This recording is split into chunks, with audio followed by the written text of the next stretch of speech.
God don't give you years to waste, otherwise you wouldn't have them. So this idea, this YOLO, you only live once, and like, yeah, keep doing that. And when you're 50 and Social Security is ran out and all that stuff, it's like you're gonna start looking back and you're like, damn, I wish someone told me. So don't waste your younger years. My name is Detavio Samuels, and welcome to the Blackprint, where I sit with the innovators, disruptors, and change makers. My guests open up about every step of their journey and share lessons learned along the way to provide creators, entrepreneurs, and executives with a tangible blueprint for navigating to the top of their industry. This is the Blackprint. Welcome to the Blackprint. Here we talk to the ceiling breakers, the innovators, the disruptors, those who have overcome life's challenges and obstacles to make it to the top. As I say in every episode, everybody sees you on the mountaintop, nobody sees you on the climb. This is the show where we talk to people about the climb. Today, I'm so happy to have my brother King, Vinchi. Good to see you, man. I appreciate you for having me, man. Appreciate that. Glad to have you, man. Look, we start off every episode, not with my voice, but your voice. Usually when you come onto a show, the host will introduce you, but at Revolt, we believe that we should control our own narratives. And so for me, I would like to start by you introducing yourself to the audience. Who is Vinchi from his own words, through his own perspective, through his own lens? I think Vinchi is the offspring of millions and millions of human beings that had unique experiences that brought him here today. And he's just experiencing life based off of a few men's ideology. And I'm just learning how to play this game based off of that. That's it. I love it. I love it. The reason we do it this way is because I didn't want to come out and say you're a musician, you're an actor. I wanted your truth. So thank you for starting us with your truth. Let's go all the way back to the beginning. Tell me a little bit about life for you as a kid. Where were you born, raised? Tell me a little bit about your upbringing. So I was born in Brooklyn, New York, and my parents were divorced. I was the baby in the family, and my father started a second family, and he had more kids. So then I wasn't the baby, but on my mom's side, I'm the baby, and I grew up in poverty, a very normal situation that most of us grow up in. But of course, while you're in it, you don't really know it because everyone else is like that around it until you switch environments and then you start realizing the depths of the lack that you were in. And yeah, that was the beginning. I'm first generation Haitian American. My grandmother did most of the raising and upbringing, and she didn't speak English at all. So while my mother was busy at work, she would raise us. So it was very easy for us to outsmart her in a land that we know more than she does. So, but that doesn't take away from her wisdom that she learned from Haiti, because she definitely had some innate knowledge that, we had no clue about, but we definitely ran circles around her and were able to do whatever we wanted for the most part. So you talk a little bit about growing up in New York and being raised in poverty. And unfortunately, to your point, that is a story that so many of us do know.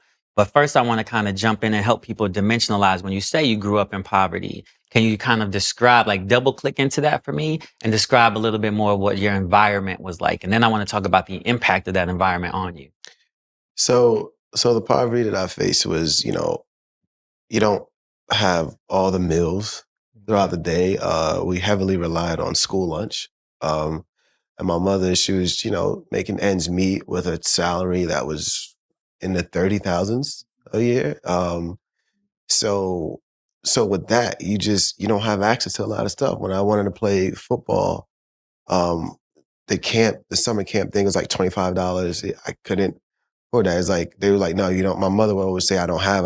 And what she would have money for would probably just be like the bills and certain things that is a necessity. But any extracurricular things that we needed, we didn't get.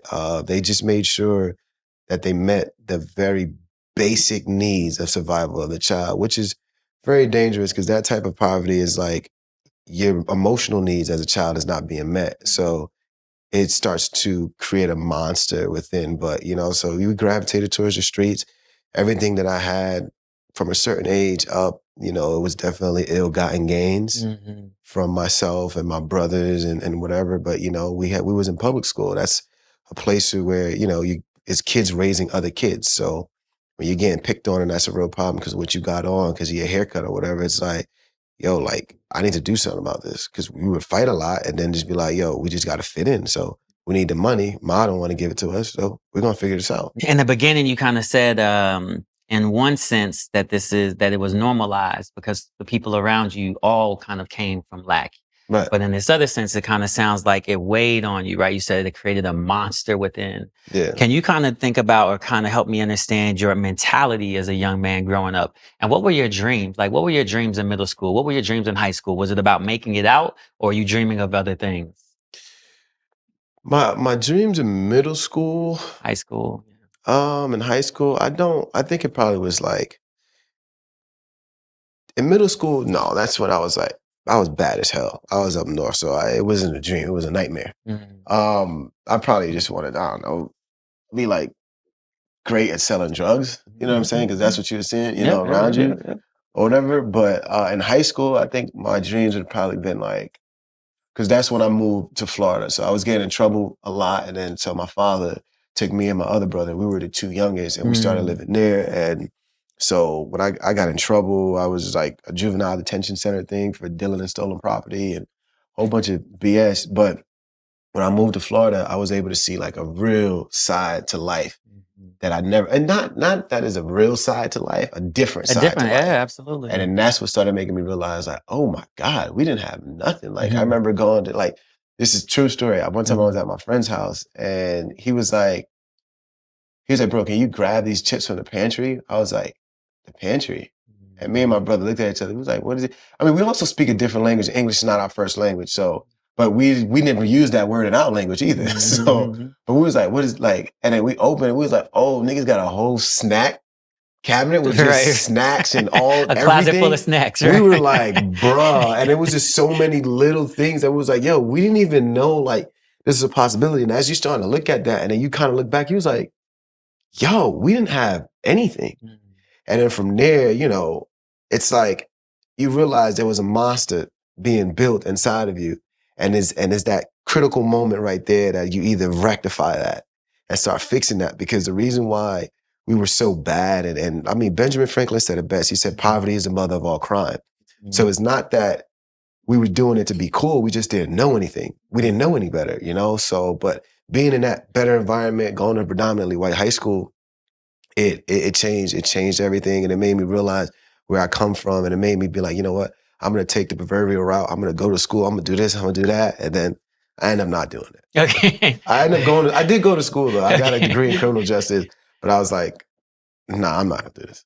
So one of my favorite quotes is, exposure to the next level breeds an intolerance for your current situation, right? That's what I hear when I hear you talking about when I came from a system of lack in New York and got exposed to new things. Now, all of a sudden, I'm intolerant to living a life of lack, right? Yeah.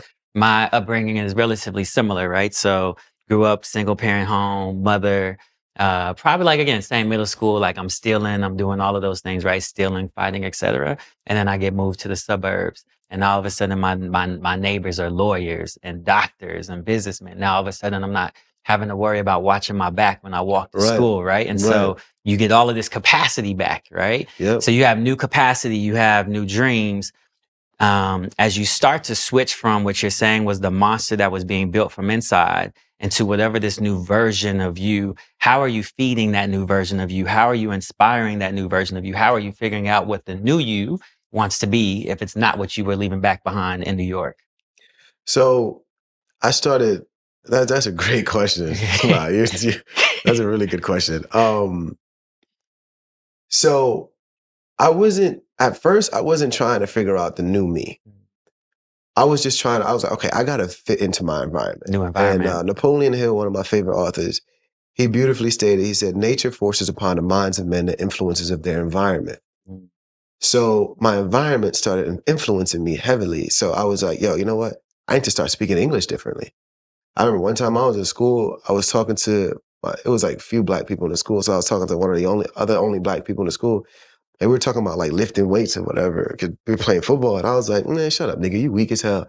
And she was like, you weak? It's your, Y-O-U''. And I was just like, bitch. Like, I was just like, what the fuck? That's how colloquialism, where we're from, this our vernacular. You like this shit because you listen to our music all the time. You and your mom, I'm sure, right? But it was this white girl, you and your mom. blonde hair, blue eye, that just speaks so proper, right? But then she was coming from me and I was mad as hell because like everyone in the class was like kikiing and shit. And I was just like, it wasn't even that funny, one. And two, I'm just like, okay, bet. So I was like, noted. So they judge my intelligence based off of how I speak. I was like, okay, so I got to start changing it up. And I was like, I can speak like y'all if I want to. I speak multiple languages. Y'all don't. Y'all limited to one language that has been de-emphasized. And it's just like, you don't even speak a good language. Like, it's like your language is lame as hell. I love it. Right? So I took it personal, right? And I went home, I told my dad. My dad is like, yeah, whatever. It's just don't pay attention to that, whatever. But I remember like that moment. And obviously when you get embarrassed as a kid, you're just like, damn, it stick with you. Yeah. And then I just started changing from there. Then I started reading more because I never picked up a book ever in my life. So like, read for what? Like, it's just not fun. And like all the books that they make you read in school, it's not books that is very like encouraging to a child. So I started actually reading self-help books like my senior year. And I started going through those things and I was like, and through reading that, I remember I read something that was like, they said, if you want to hide something from a black man, put it in a book. Put it in a book, absolutely. So I just kept reading. And as I was reading, I was just like, whoa, like all these things is making me a better man, a better person. So that's what started changing my trajectory. I wanted to be a better human being. And thank God, shout out. And the girl name was Megan. I ain't gonna say her last name because I was just like, cause she's still around. I don't know her anymore, but she sparked that in me, and I started reading, I started educating myself, and then, and I'm studying the Warren Buffetts, the guys that drop out of school and things like that. Not saying that there's anything wrong with school. I think school is a great place. I went to college, I did all that stuff, but Warren Buffett, he said, formal education will make you a living, but self-education will make you a fortune. And I was like, okay, let me listen to this white man. So boom, taking notes, reading more books. And in doing that, I was just like, a light bulb went off and I was like, okay, I understand. If I had a different access to life, I probably would have never been in entertainment.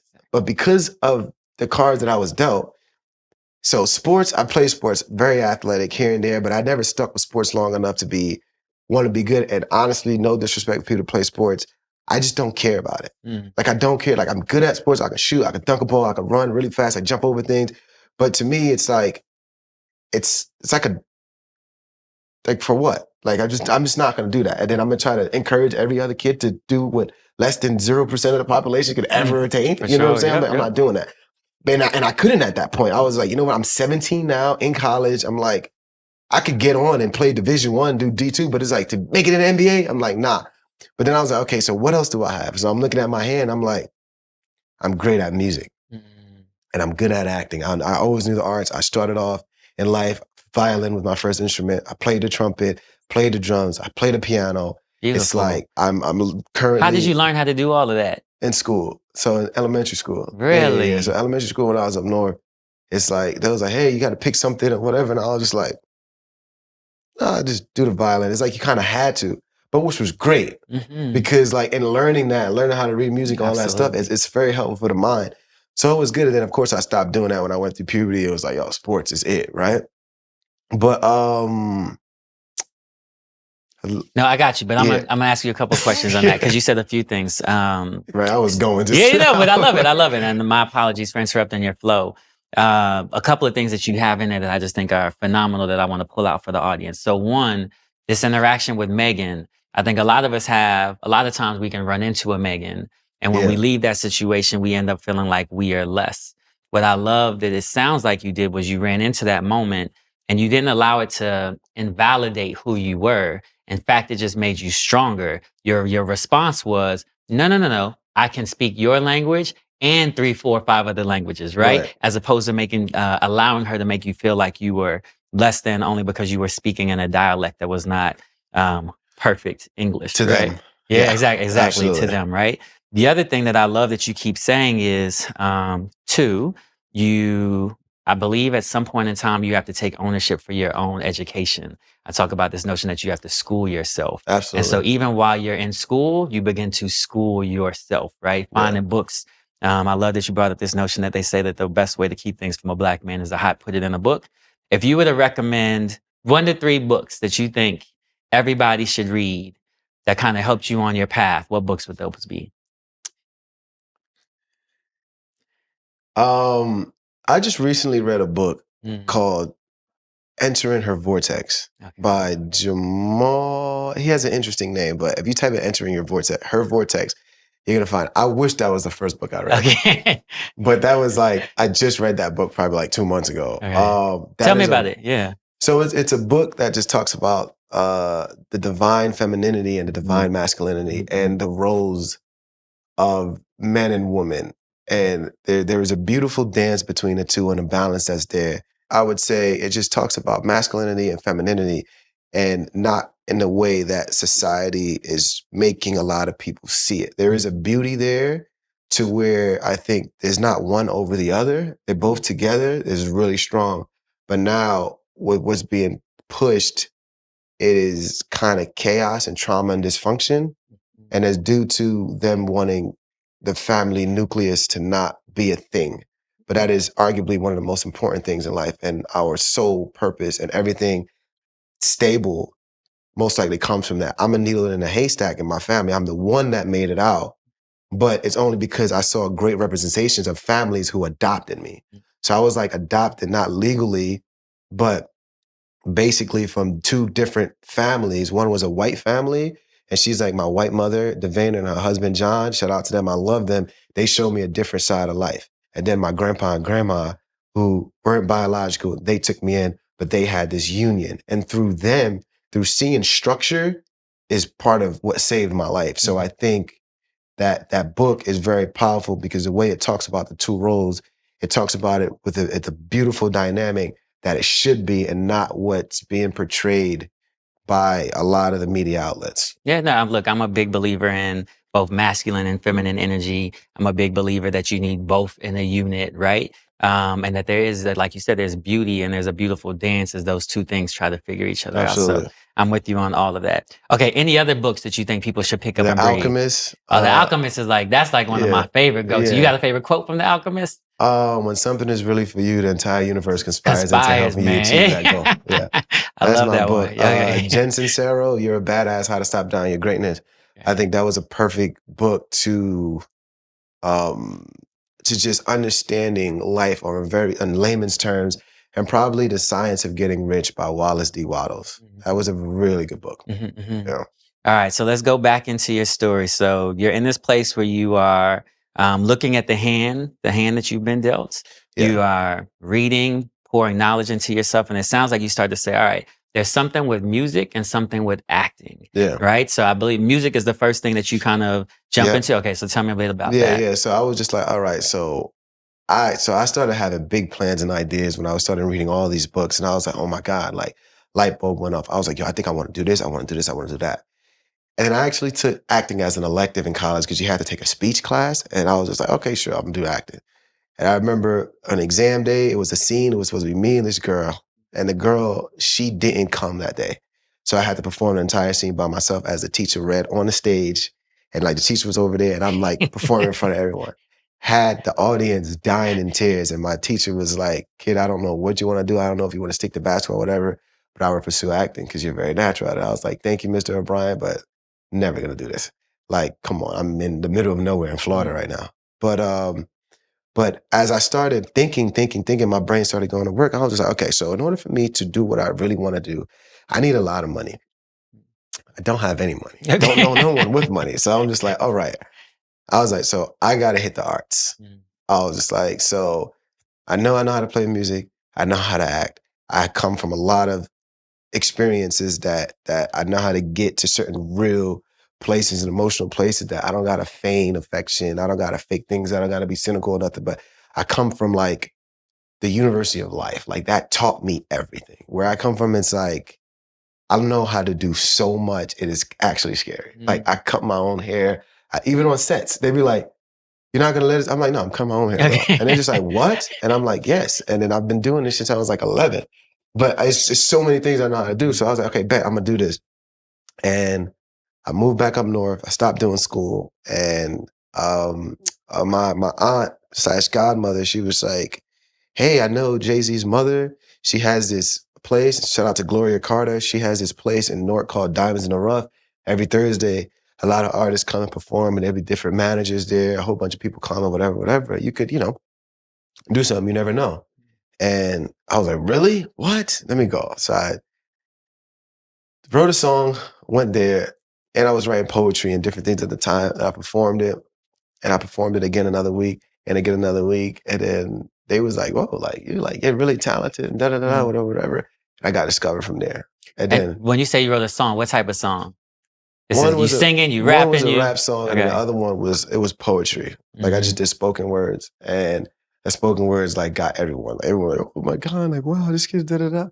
And then from there, I got a manager, and then everything just slowly started connecting. But it was rough. It didn't happen smooth. That part was rough. Like there was a lot of moments where I was just like, I'm in over my head. I was like, this is not gonna work. And I was just like, I'm bugging. But I was so deep into it that I was like, I can't go back. There's no way I can go back. So I was just like, I just have to keep going. Like I burned all the ships, burned the bridges. There's just no way I can go back. And I put myself in a position to where it's just like, I'm either gonna reach it or I'm gonna die. And I would rather die than live the life that I was living. Love that, man. Yeah, I love all of that. So you push through because you said you're gonna burn all the ships. You're either gonna make it or you're gonna die. Yeah. What's the first big thing that happens next that makes you feel like, all right, we got real momentum. This thing is cooking. I met my first legitimate manager. So I knew Little Mama. Shout out to Little Mama. That's my sister. I love her. Lip gloss is popping. Lip gloss is cool. Of course. Yeah. She was the one that was like, hey, come to LA. You should meet my manager. Like, you're really talented, da-da-da, whatever. And I was like, man, I've never been to LA before. Like, what? Like, what are you talking about? She's like, just come. And I came, and the manager was like, she was like, hey, you got any headshots? I was like, nope. She's like, you got any this? Nope. Any credit? Nope. I was like, nothing. And she was like, wait, so what do you, I was like, music? I was like, and she was like, okay, can you do it? I was like, and I write spoken words and whatever. Like, so that I did something. She was just like, wow, it's really good. And she was just like, oh my God.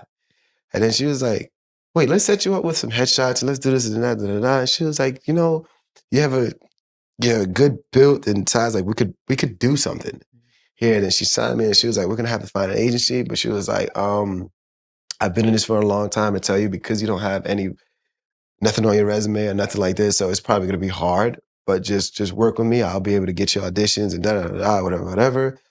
Got a meeting with the agency.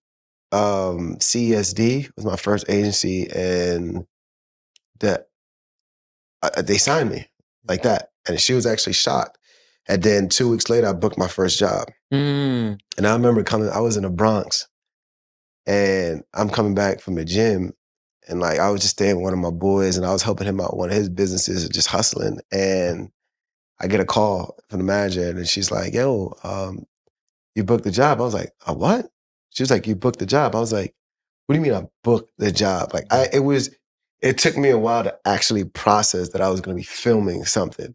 Oh, this is on the acting side. Yeah. And I was like, whoa, like what? This is actually like crazy. And then my first day, the star of the show, Kristen Ritter, she gave me some great words of encouragement. And she was like, there's something that I think you're going to be in this for a long time. Okay, and then, I'm going to pull back a little bit and then we're going to jump into that. So one, for the people listening, you made a distinction. You said, I got a real manager. For those people who are out there trying to find their way in their path, what are ways that you can kind of identify or know whether you have a real manager or whatever you had before, which sounds like something less than? I'm not saying you got to talk about your old manager. How do people know? How do people know the difference? That is a great question. That is a really great question. You're really good at what you do. Like, no, you're really good at making sure that people understand. No, we need that, man. We need that. I appreciate it. And the difference is one manager, he was figuring the shit out at the same time I was figuring it out. You know what I'm saying? But acting like he knew way more than me. And I'm just like, hold on, like, what's going on here? You know? And there's a lot of characters in this business. There's a lot of people that go against protocol. There's a lot of people that don't follow the rules, and to where if your gut is telling you something is wrong, it's probably wrong. But at the same time, it's you know what? I should have never said a real manager versus I guess the opposing would be a fake manager, because both were managers. It's just one was so unorthodox and so not professional that if anyone is like, if I'm explaining this story to anyone in the business, they'll be like, yo, kid, you were getting tricked and manipulated. But at the same time, I saw God's hand in that. And what was meant for evil, God made it good. So to me, it's like they both served a great purpose, but he was just managing me and letting me know like the bullshit in the business, not realizing that that was his purpose in my life. And then the lady, she was just like, it was straight work. Okay, we're gonna get you the job. Like, she actually had all the connections and stuff. Yeah. But the other one was just someone that was just really just talking out his ass. Yeah. And, you know, I was like, okay, something's off here. Yeah. So, there's a couple of things in there. You talk about this notion of one, trusting your gut, trusting your intuition, right? If it smells off, like it could be off. We got to learn to trust our gut and trust our intuition. You also have this notion of like, for me, it's like this notion of hiring experts, right? Like, you're not an agent. That's not what you do. You want to hire someone who's already an expert and knows how to do it. So you're like, one difference was, one, I went in, they got headshots. They knew all the next steps. They were already an expert in what they were doing, right? The other person was maybe trying to figure it out along the way with you. So trusting our intuition, finding and hiring experts who can legitimately day one prove to us that they know the next steps for us to be taking, right? And as crazy as this might sound, anyone who's watching this, I would definitely say, make sure whoever you're working with, there's some type of collateral. Because there's some characters that don't have a car, don't have a home, don't have anything. And they're just selling you a story. And if you don't see behind that, you could be in some shit. Like, there's a lot of people that I know in this business, because there's levels to it, right? Just like there's levels in sports. You can play JUCO, D3, D2, D1, and then you go to the G League. That's not the NBA either. You go overseas. That's not the NBA. Y'all look like the NBA players, both just as tall and black. But it's just like, nah, the NBA is one thing. And all this other thing, they could be big, tall, and that, but that's not. And it's very hard to spot that out. It's very hard to spot out because they all look alike. So, I love that. Okay, so the other thing you're talking about is you've now already booked your first acting gig. So my question is, what happened to the music along the way, right? So I heard Jay-Z, Gloria Carter, right? That's starting, like, what happens to music before we get into the acting thing? I love music. Music is my first love. That is my passion. But the industry made me hate music because it's not what you want to do, it's what sells. And I was just like, I can't go to sleep at night knowing that I'm portraying a lifestyle that I know that this is not what got me here. And I grew up in this lifestyle, and this lifestyle have destroyed my brothers, destroyed my cousins, and literally I've seen a lot of people die because of this lifestyle that they want me to perpetuate. And I was just like, no. And then when you don't die, you're so traumatized, and then you start self-medicating. So you start destroying your brain and you become a fiend. And your brain's capacity is like 1%. You can't do nothing. Your cognitive skills is gone. Everything is just gone. Then you develop paranoia. You develop some type of psychosis. And then also prison. Prison is, if you don't die, you could most likely go into prison, right? That's our fate. So I was just like, there's no way I'm going to perpetuate that. Like, it's just like, I just can't. How big of a decision was that for you? I think, there's so many young Black kids that grow up wanting to be hip hop artists, rappers. There's definitely, all of hip hop isn't gangster and terrible. But to your point, the industry might be pushing people in that way. And I think there's a lot of people who would have taken that journey with them, right? The fame, the desire to be a rap. Like, how hard was it to you to make a decision that sounds like it was rooted in purpose, rooted in your values, rooted in your beliefs? How hard was it to walk away from something that looked like it might be a potential win for you, and instead kind of like stand 10 toes down on your values? That specifically wasn't hard because of how annoying it was to go to the studio and deal with these people. God made it easy for me. God made that very easy for me. Sometimes I think about, dang, what it would have been like if I would have continued doing it. But honestly, the way musicians make most of their money is on the road.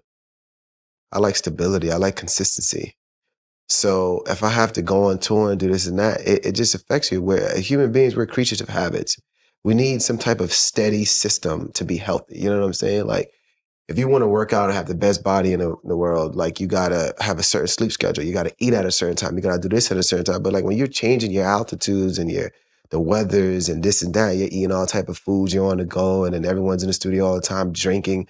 It's just like, this is not good for you. Mm-hmm. So to me, I was just like, you know what, God, I'm fine. I would rather do a project. I'm filming for 6 months, film for 5 months. I'm in one location. And when I have a wife and kids, we all could be in that location, whatever we do. So it was more stable. Anyway, so I was just like, in the music environment, been in studios, man. I've been in shootouts. I've been in this, and it's just like, I just don't think it's conducive to a healthy lifestyle. No shade to none of my peers that's in it. It's just kudos to y'all, but they're in war. That's why a majority of them are under the influences, but all the time, and I fight my wars sober. So when I'm going through something, I'm sober, and it's just like, I can't deal with that. Like, it's like, kudos to all the musicians in the world and out there, because it's sad. It's very sad. Not even gonna lie to anyone out here. It's tough. So, not hard for you to stand 10 toes down and you book your first gig. What show was the first gig? Marvel Jessica Jones. Okay. And what was that like being on set? Like, real set for the first time? Yeah, it was crazy. I was like, yo, there's a lot of cameras in my face right now. And how many times are we gonna do this damn scene? Like, I was like, yo, this is crazy. You gotta do this angle, same thing, this angle, same thing, this angle, same thing, coverage. I was like, yo, this is a lot. But then I was like, all right, like, this is what I asked for. And I was like, okay. But I didn't really get a feel for it then. I got a feel for it when I was filming Grownish, my second project. And I was just like, yo, like, okay, like, this is, whoa, like, this is different, and yeah. When you book Grownish, do you feel like you've made it? Like, are you like, I'm here, I've arrived? Nah, Okay. I did. Okay. But I think is when Grownish came out. But I was like, I remember the first week, like, my character was trending worldwide on Twitter. What was that like? And that was crazy. I was just like, whoa, like, what? Like, I'm like trending. And then it was crazy because I was like, whoa, this is how the world receives me. Like, I've never been seen on a platform so large before. And so to me, I was like, okay, maybe I got this. Like, maybe I can do this. And then next project hit. And then every project I was doing, like, I was just like, yo, I feel like a artist that is like featuring on records, getting hits and hits and hits. And then, and then now BMF come along. Yeah, and man. I feel like that's the album, because that's the project that I'm like stuck in. Yeah. Not stuck, but like, that's my project, rooted in. And I'm like, okay, first album was platinum, second one's platinum, third one's platinum.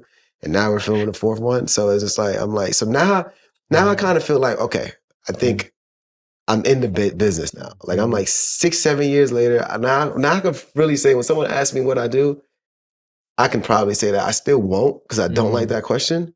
But now I finally feel like, okay, like, I'm in the game now. I don't feel, I'm a rookie still, but I feel like I'm a rookie that's kind of doing it.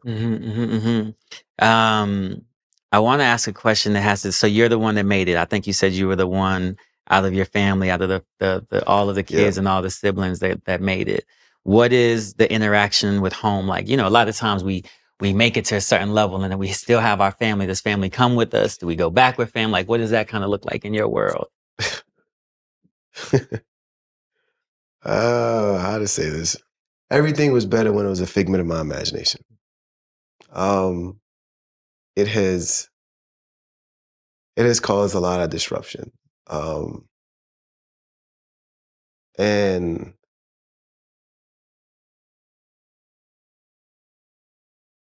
I keep a healthy distance from home and the people that I grew up with, and oftentimes when you beat the odds and make it in a situation that no one else is programmed to understand it, you look crazy, or look like you're doing something illegal, or it looks like it's hard to grasp when somebody had almost the same exact experience as you and they make it out. And because sometimes you're a reflection for everybody's insecurities, so they can't help to have a disdain for you at moments. And sometimes it comes out, and it's just a matter of when it comes out.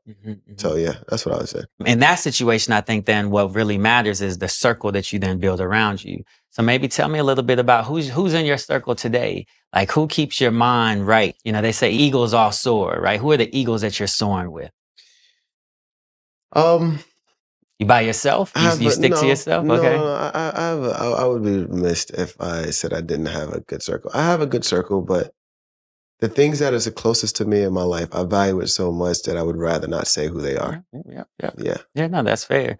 That's fair. So I have a good group of people, and the people that I work with, my team, from my manager, agents, stylist, videographer, security, like we all genuinely care for each other to where it's just like, it's deeper than the work.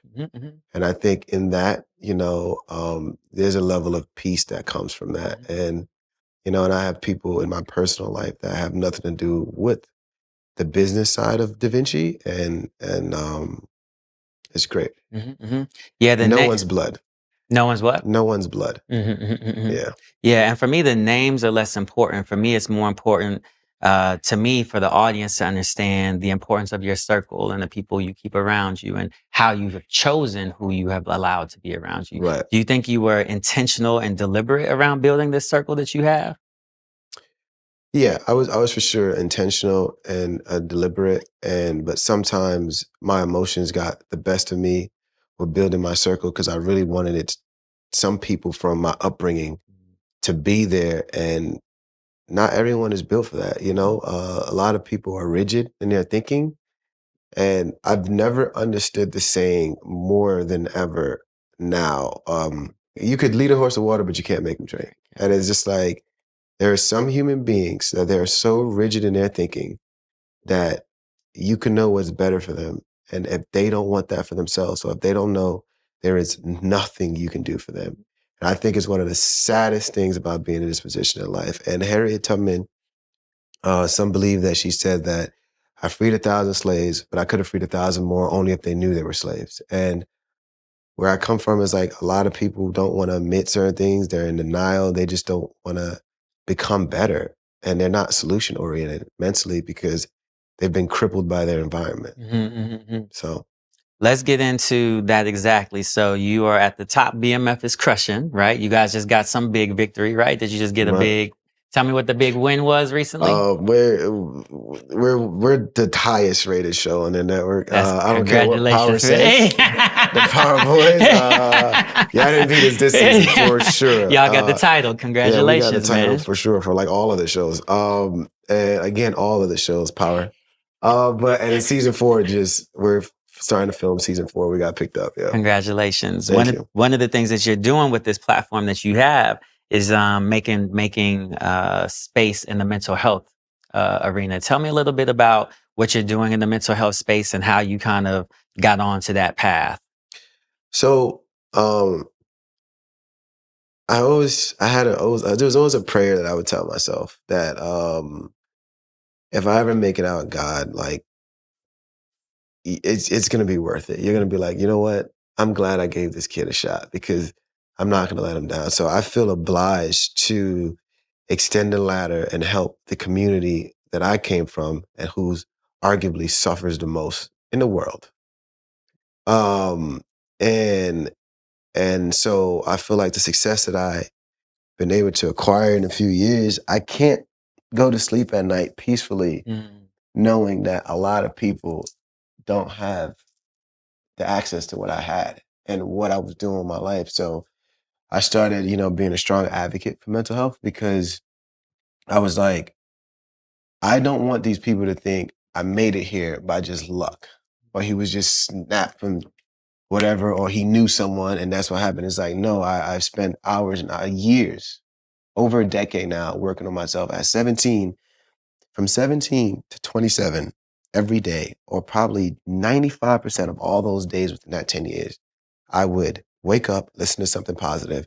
I would meditate. I would read my affirmations, read my mantras, go to sleep, same thing. And I'm reading a new book and I'm learning. I stopped listening to rap music at one point because I was just like, I was trying to guard my mind because I understood when I started understanding psychology, because I studied criminal justice in college due to the fact that I was like, yeah, the Black people, we get affected by the system the most. So let me understand what's going on in this system. So in doing that, you got to understand behavioral psychology, and because you're dealing with criminals, you got to study behavior. But as I was studying this stuff, I later further took the studies in on my own. And I realized it's like whatever you're doing at any given moment, you're physically modifying yourself to become better at it. So what that means is if you don't delete social media and not have, like, I didn't have social media for a minute. I created social media when Grownish came out. So I didn't have it. And I'm in this generation, like in the heart of it, in the core of it. But I didn't have it because I realized that what I said about physically modifying your brain to become better at something, if you're watching videos and looking at images that has nothing to do with the next thing. So one could be an elephant, one could be two girls fighting, one could be, oh, TMZ, this person did da-da-da-da-da.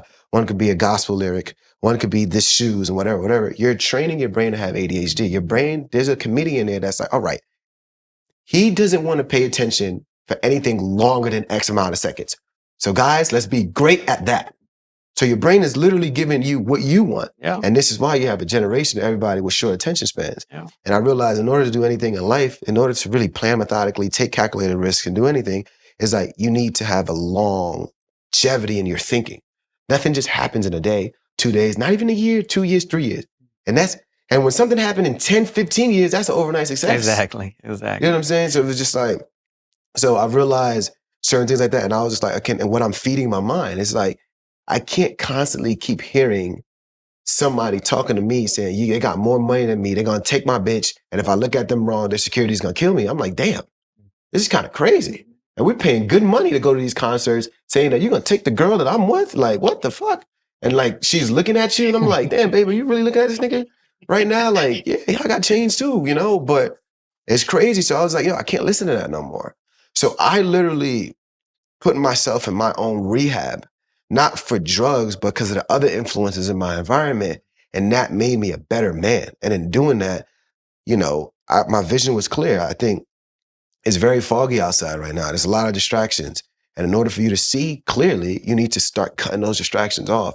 And so because of what I did, I feel obliged to pass that forward. You know, I know there's a lot of people in my shoes and in worse conditions and better conditions or whatever, but even the ones that comes from better financial homes than me, but they're still in that distraction pit, you know, the TikToks and the Instagrams and all that stuff. So my job is, I'm not trying to sit here and change the world. I ain't gonna do that. I ain't big enough to do that. But I'm just trying to spark someone and help people. I remember my English teacher in high school, he told us a story about this boy and a starfish. I don't know if you ever heard the story? It sounds familiar, but tell it again just in case. So basically, it was like one day a whole bunch of starfish washed ashore. And it was like thousands on the beach. And then this little boy was like picking the starfish up and he was throwing it back in the water. He's picking it up, throwing it back in the water. And then this old grumpy man was like, kid, what the hell are you doing? He's like, I'm putting the starfish back in the water so they could swim and have a good time because some of them look like they're stuck. And then the old man is like, yo, what are you doing? Like, you're never going to be able to do all this. Your little arms are going to get tired. You're going to get weak. You're going to give in. You're probably going to die before you do it. You're never going to make a difference. And then he picked one up, looked at the old man, threw it in the water and said, I just made a difference in that one's life.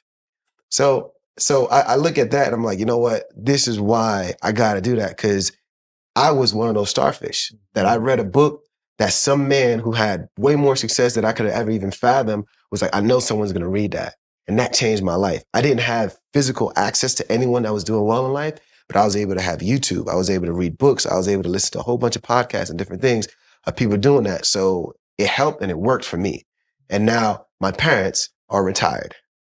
Now, you know, so to me, I'm just like, thank you so much. So I'm like, yo, it works. So I could affect someone else and help them. So that's why I take it very serious. Every year when I finish filming, I hit about 10, 15 cities, probably going to do more because mental health has become a matter of national security, as a national crisis.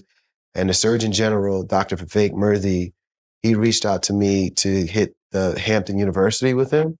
And I did that to talk about the crisis that's going on and how to alleviate some of that suffering that's going on. And one of the biggest problems is that in this generation, we're exposed to too much of basically the side effects of this modern world, right? All this social media and all this entertainment and all this confusion.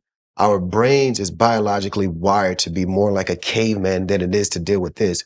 So when you're putting all these things in the person's brain that you can't, we have not evolved at the rate that technology had evolved at.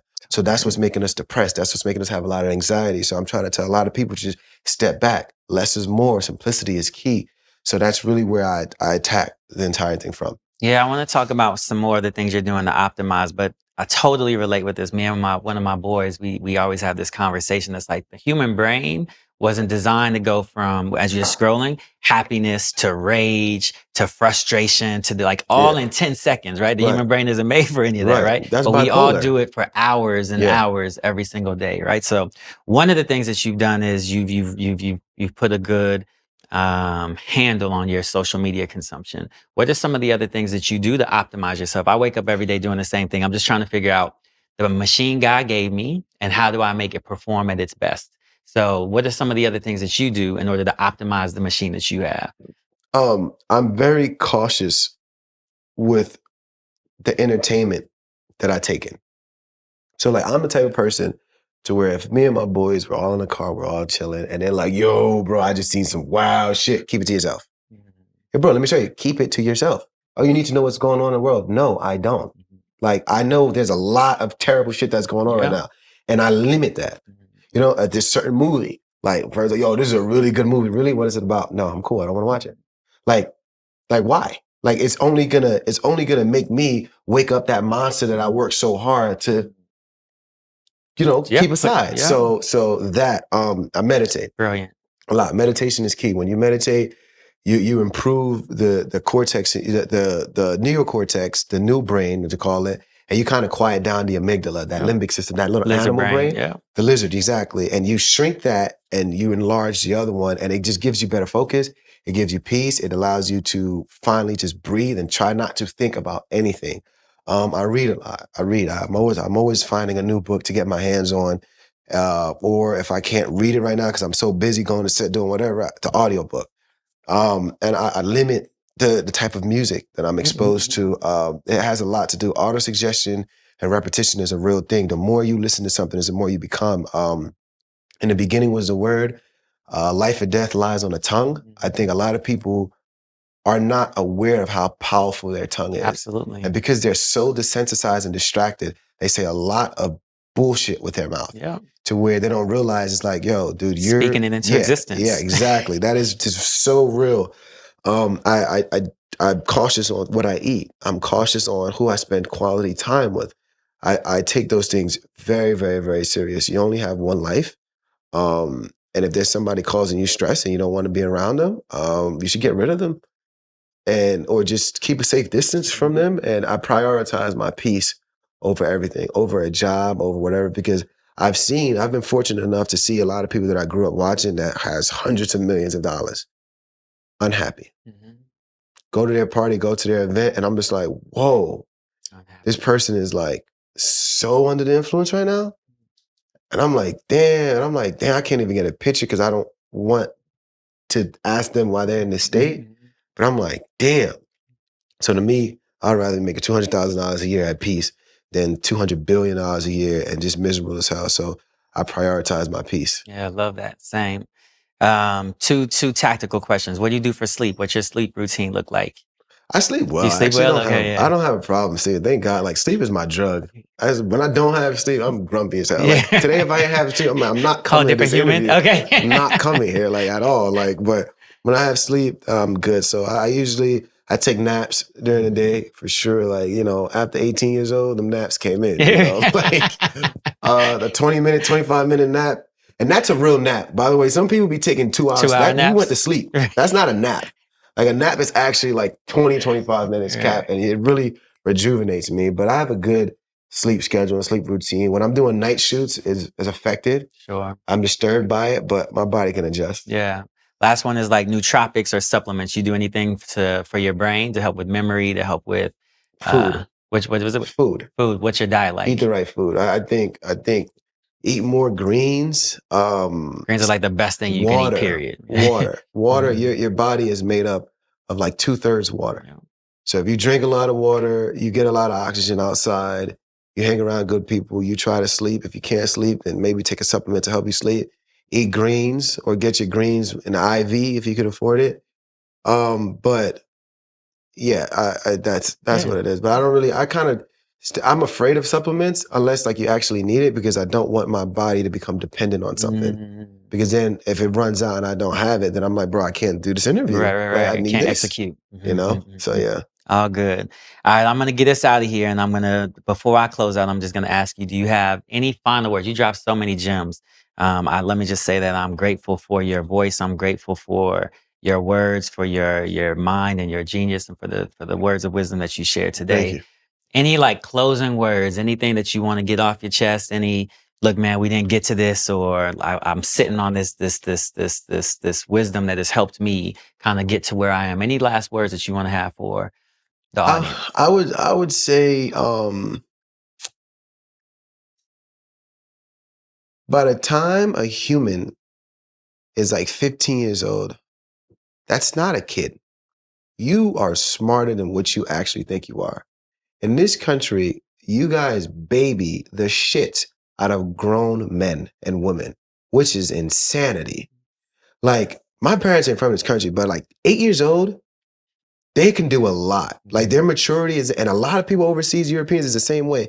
It is this concept in America that it's like, you guys are telling people that, oh, he's in his 20s, he's a kid. It's like, no, you're not. Like, you're giving a person an excuse. So I just want to say, when you're in your teenage years, take that serious, because everything you do in life and everything you get is a sum total of all your thoughts and your actions. And don't think 30 and 40 is that far away, and 50. Like, it's like one of the biggest things that I see, and I think it's one of the biggest problems in this world, is that a lot of us think, oh, we're so young, we can just do whatever. Like, people think their 20s is to waste. And I played my cards right in my 20s, and I'm still in my 20s, and now my parents are retired. See what I'm saying? So I'm just like, I wouldn't God don't give you years to waste, otherwise you wouldn't have them. So this idea, this YOLO, you only live once, and like, yeah, keep doing that. And when you're 50 and Social Security is ran out and all that stuff, it's like you're gonna start looking back and you're like, damn, I wish someone told me. So I definitely want to tell people who's watching, like, don't waste your younger years. Stop the notion of, I'm so young and I have so much time. You don't know what could happen to you tomorrow. And just take your life serious, because you have generations that's depending on it. So that's all I'll say. Look, there's no greater mic drop than God don't waste time, right? God don't waste years. Like, right, like, what's gonna give you years to just waste? All right, so man, like I said, I am just grateful for this conversation. I'm grateful for the opportunity to build with you. I want to celebrate you and the amazing work that you've been doing. Congratulations on the top show on the network. That's a massive accomplishment, especially when you get to understand where you came from and all that you've done to overcome and create the man that I get to see standing in front of me right now. So, King, I appreciate you. Thank you for coming to the Blackprint. Yes, sir. Thanks for having me. Yes, sir. Man, that conversation with Vinchi was incredible. You talk about a brother who is focused, is deliberate, is purposeful in all of his work, and what he's doing is just beautiful to see. What was striking to me, and I said it during our conversation, but this notion of how, one of the biggest things is he takes this pivotal moment of his high school experience, the interaction with the young lady where she belittles him for the way that he talks. And I love how he took that negative moment and turned it into a positive moment. He talks about how he realizes that it's actually her that's limited and not him. She speaks one language and he speaks 5. He immediately sees that he has the ability to go between worlds. Okay, if that's what it takes to win in this world, to speak eloquently, then I can do that and get ahead as well. And then last but not least, he says, okay, if the path to winning is elegance and in talking in this way, then I need to start reading and preparing my mind so that I can have the conversations that I need to have. The second thing that I love about Vinchi is how he's curating the world that he lives in. You know, I think about it when I was younger, before social media and all of these things happened, your world was confined to the zip code that you lived in, right? The neighborhood that you lived in. That's the only noise essentially that you had to deal with. Today, because of social media and the internet, we're constantly being thrown into different worlds that can shift your frequency. And what Da Vinci has been really good at doing is making sure that he is curating the world that he wants for himself. He's not listening to music that's going to send his spirit into the different direction. He's not going to put food in his body that's going to act counter to who he wants to be. The man talks about moving. He's sober. He's reading. He's intentional. He's focused. He's meditating. He's doing all of the things to protect and curate the world that he wants for himself. Da Vinci also hits on something that's always going to be important, especially in our community, when so few of us make it to the quote unquote mountaintops. But he talks about the importance of giving back. He now exists as a mental health advocate, doing what he can to create awareness around mental health issues, doing what he can to make sure that we're having the conversations. Young Black men and young Black women are having the conversations that they need to have around protecting their mental health and the things that they need to do to protect their mental health and make sure that they're healthy and happy. You know, I talked in the beginning about how I love how intentional and deliberate he was. The last thing that I love is just like, this is clearly a man that is moving with purpose. He had lots of different opportunities coming up. He talked about he could have been an athlete. That wasn't in his purpose or in his DNA. He was good at it, but he didn't love it like that. He talked about how he could have been a rapper. He was good at it. People liked him, but it didn't speak to his spirit in terms of the type of music that they wanted him to make. And so this is a man that has been very clear about understanding what puzzle is his to solve. And then once he found it in acting, leaned all the way in. And so love seeing a brother who is operating with values, operating with purpose, regardless of the cost of walking away from things that could have set him up for success. But if it wasn't on purpose, he wasn't willing to take that step back. Just love how intentional and deliberate he is as a man.